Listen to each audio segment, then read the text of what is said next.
C'est le scénario de Fast and Furious, situé à 800 millions de kilomètres de la Terre. Dans le silence de l'espace, une sonde file à 72 000 km par heure. Elle est à la poursuite d'une comète qu'elle doit rattraper pour l'observer de près et y déposer un petit mouchard électronique. Y parviendra-t-elle? Risque-t-elle le crash?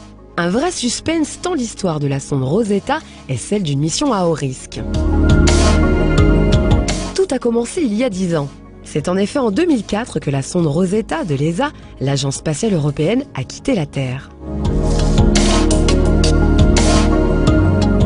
Après avoir survolé 3 fois la Terre et 1 fois Mars, la sonde a été mise en état d'hibernation.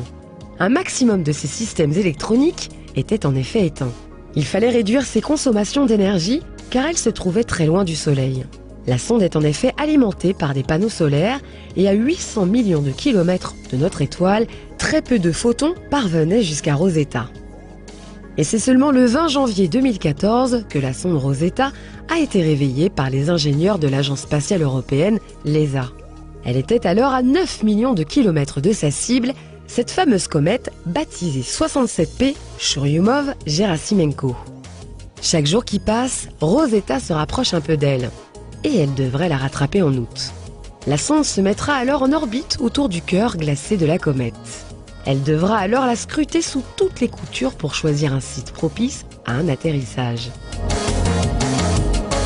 Début novembre, l'atterrisseur dénommé Philae sera largué depuis 2,5 km d'altitude. Le petit module se posera-t-il sans encombre? Sera-t-il broyé par le choc? Tout le monde espère que le scénario ne virera pas à la catastrophe. Car si Philae arrive sans encombre sur la comète, il pourra en récolter des échantillons pour en établir la composition et ainsi envoyer ces informations à Rosetta qui les transmettra à son tour à la Terre. Mais dans quel but? La comète Churyumov-Gerasimenko est comme une photographie de notre planète la Terre à l'époque de sa formation. Les 2 corps célestes ont en effet à peu près le même âge, soit 4,5 milliards d'années.